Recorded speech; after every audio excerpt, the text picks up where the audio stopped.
Hello guys, আমরা চলে এসেছি আবার একটা নতুন ভিডিওতে। তো আজকে একটা মাকড়সাকে দেখাবো। এটা একটা অন্য ধরনের মাকড়সা। এটা সাধারণত জমিতে থাকে এবং সবুজ জাতীয় জিনিসও থাকে।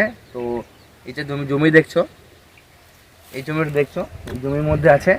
তো ওই মাকড়সাটাকে তোমরা আজ দেখাবো। তো চলে এসো, আমি তোমাকে দেখাচ্ছি মাকড়সাটাকে।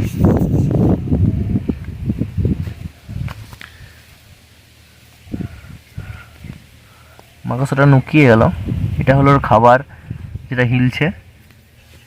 মাকড়সাটা ওইখানে আছে, মাকড়সাটা পালিয়ে যাওয়ার চেষ্টা করছে।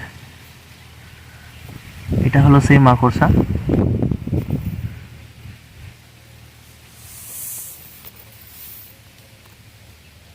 ওইটা হলো সেই মাকড়সা যেটা ওর খাবার খাচ্ছিল। যেটা ওর খাবার খাচ্ছিল, এটা ওর খাবার, এটা ওর জায়গা। এটা হলো ওই মাকড়সাটা নুকিয়ে গিয়েছে আমাদেরকে দেখে।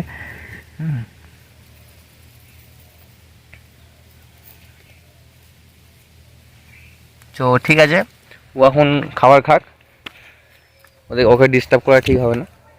তো ও আমাদেরকে ভয়ে ওর খাবার ছেড়ে ও লুকিয়ে গিয়েছিল। তো ওদের আর ডিস্টার্ব করছি না, ঠিক আছে, ও খাবার খাচ্ছে, খাক। তো আজকের জন্য টাটা, বাই বাই। আবার নিয়ে আসছি একটা নতুন ভিডিও। এরকম ইন্টারেস্টিং ভিডিও নিয়ে আসবো, অনেক কিছু পোকামাকড় দেখাবো যেটা আমরা সাধারণত জীবনে দেখতে পাই না। আমরা ওই পোকামাকড় দেখতে পাই না। তো আমি সেটা পোকামাকড় দেখানোর চেষ্টা করব। আরও আগে আরও ভিডিও নিয়ে আসবো, আরও নতুন নতুন ভিডিও নিয়ে আসবো। তো আজকের জন্য tata, bye bye, good bye.